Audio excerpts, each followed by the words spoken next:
This is a 99 Ford Explorer. It's here for tune-up on the plug wires and spark plugs. It has a problem surging, especially when cold. So I'm going to look into that. It's likely the intake plenum gaskets, the O-rings around it. I'm going to test that and see. Causing lane code P0174 and random misfires.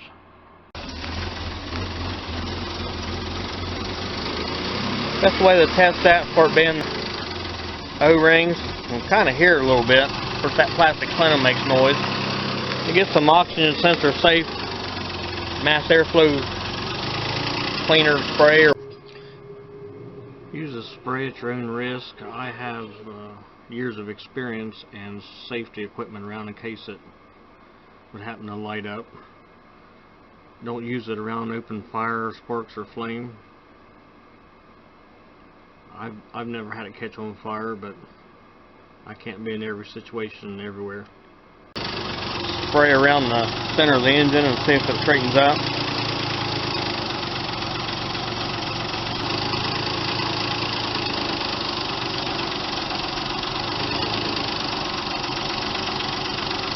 Yeah.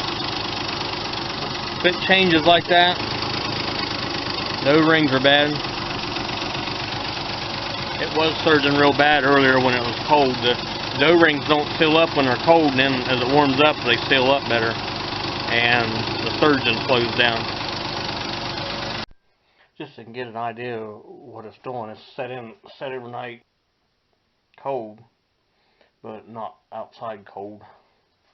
It'll still probably throw a fit because those O-rings don't seal up when they're cold, and they seal up better when they're warmer.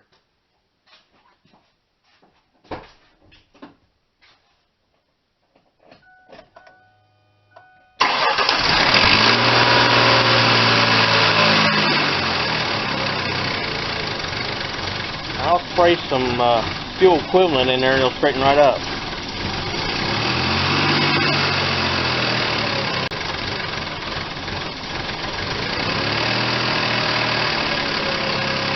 I guess for a vacuum leak anyway.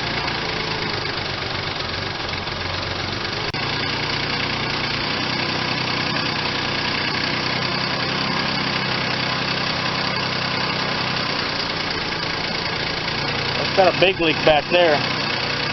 Time machine rattling a little bit in it too. You kind of hear a vacuum leak back there.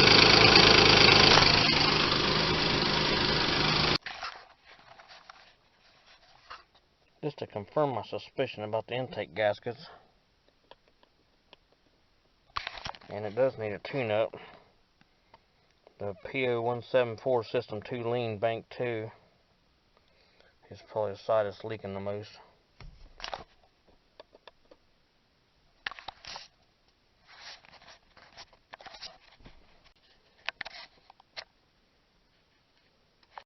Before you start this little endeavor, a practical thing to do is unhook the negative battery cable, and if your shop, store the data stored in the computer for any trouble codes. First thing I want to do is take this beauty cover off of it. It's got 4 7mm holding it down, 2 in the back, 2 up front. Then use a 5/16 to take this hose clamp loose off the throttle body and in front of the mass airflow sensor off the air cleaner and get this air tube out of the way. It's also got a mass airflow sensor wiring harness hanger here and a vent tube that needs pulled out of the air cleaner. One there and one here.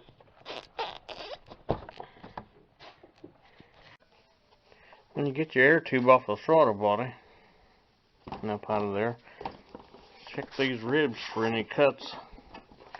Any daylight in the pipe, hold it up to a light.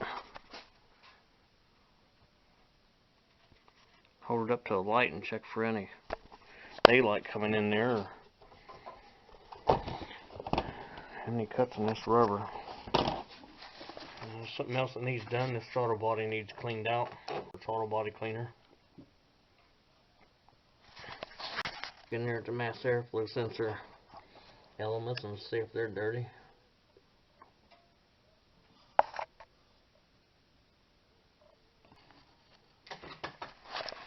Okay, I'm going to go ahead and unplug this idle air control. Take the screw out of the throttle cable. And the screw out of this speed control cable. Just lift up on this to unlatch it from the pin it's hooked onto.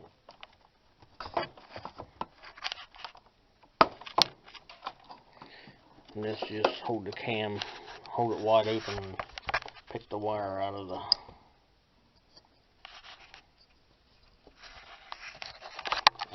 slot.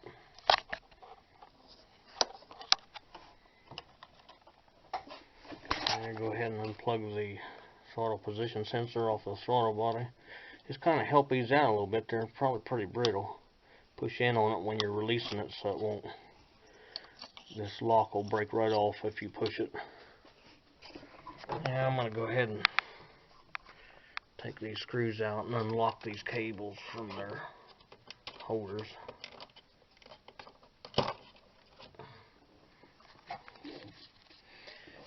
There's a main vacuum line on the back of the plenum. Needs undone. The brake booster vacuum line needs to take off the back, and then there's an evap line hooked on the driver's side that needs the clips squeezed in or unsqueezed, I guess, or opened up and released from the bottom of the intake plenum. On the passenger side, free up your PCV valve in the back. There's two vacuum lines coming together in a T and a PCV valve with a plastic clamp on it. Once you get your vacuum lines off the PCV valve vent, take a pair of long needle nose and pull that nub out of there so it'll release off this bracket, or you can take a bracket off if you get bored enough. Unplug this EVR on the passenger side, and another connection for the purge vent right in the middle on the passenger side. Unhook the vacuum lines off the EVR solenoid. Go ahead and unhook your 3 back spark plug wires for the passenger bank and push them back off. There's a retainer on the back of this plenum they got to come off of. Most things are loose from the plenum now, except for the bolts. The Torx bit's holding it down.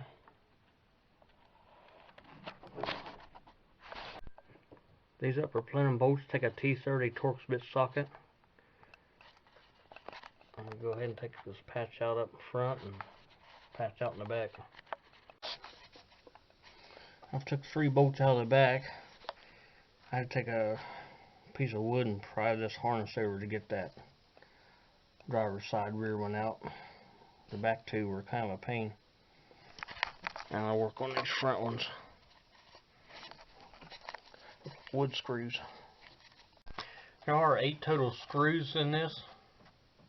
There's 3 in the front and 3 in the back that are obvious, and then right in front of the idle air control there's 1, and right behind it on the passenger side is 1, and then there's 2 here and 3 in the front, 3 in the back.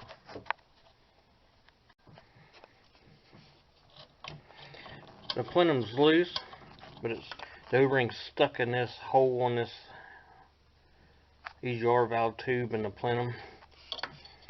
I'll spray it down with some penetrating oil and see if it helps it out. It'll come off there eventually. It's really a hassle to take the pipe off. You have to pull the power steering pump, get up underneath there to a screw holding this bracket that's supporting this mess. Hopefully with a little spray lube and some positive force, get that plenum off there. Let's take a shop towel and use this plate that's supporting the EGR valve.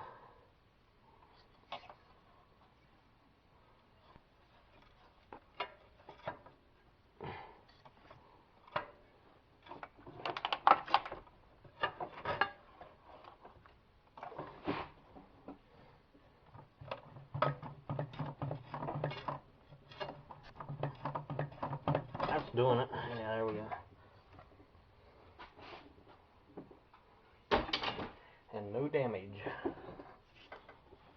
Just watch your idle air control wires and for any mystery items still attached. The EGR valve tube is pretty long. This O-ring's what hangs it up. I sprayed penetrating oil on that hours ago. That tube probably needs cleaned out anyway. Anyway, just kind of pull this tube forward a little bit. Get that off of there.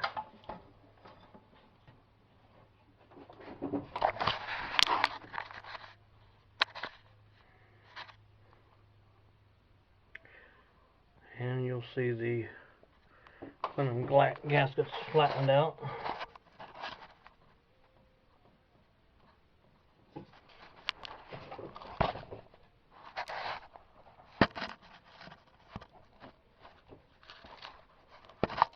They should be raised up instead of flat with plastic.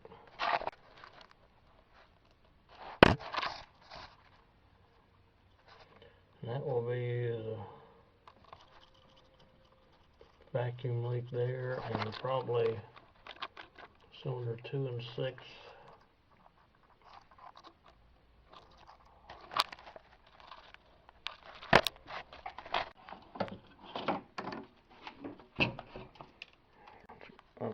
That's an outfit there.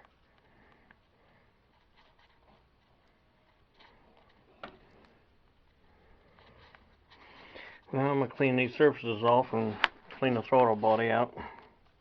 It's filthy inside, coked up.